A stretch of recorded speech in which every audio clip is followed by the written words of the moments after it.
வாழ்க்கையில இப்படிப்பட்ட ஆண்டவர் உங்களுக்கு தான் காத்திருக்கிறேன். ஆண்டவர் வார்த்தைங்கிற வேலைக்குள்ள என்னையும் குடும்பத்தை அடைச்சு வச்சிருக்கிறீங்க. ஆனா ஜலம் எப்படிதான் இருக்குது தெரியுமா? பிரவாகத்தி தான் இருக்கு. ஒரு காற்று போதும், காற்றிலே அவருடைய வழி இருக்கிறது. ஒரு ஆமேன் சொல்லுங்க பார்க்கலாம்.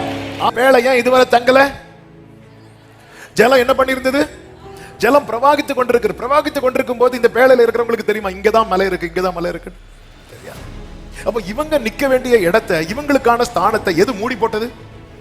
ஜலம் மூடி போட்டுச்சு. அதுவும் பிரவாகிக்கிற ஜலத்துக்குள்ள இருந்து எதாவது தூக்க முடியுமா? முடியாது. கர்த்தர் நினைத்தான், கர்த்தர் நினைத்தான்.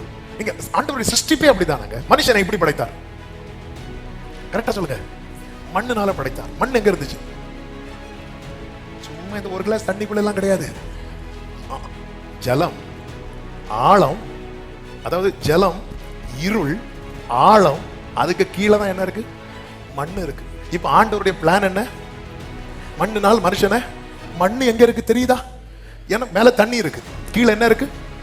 இருள் இருக்கு. அதுக்கு கீழே என்ன இருக்கு? ஆழம் இருக்கு. அதுக்கு கீழே தான் என்ன இருக்கு? அந்த மண்ணை தூக்குனாரா இல்லையா? எடுத்தாரா இல்லையா? எனக்கு வேண்டிய, என்ன உருவாக்க வேண்டிய மண்ணை எதை மூடி இருந்தாலும் எடுத்தவர். என்ன உருவாக்க வேண்டிய மண்ணை இவ்வளவு மூடி இருக்கு, தூக்குனாரா இல்லையா?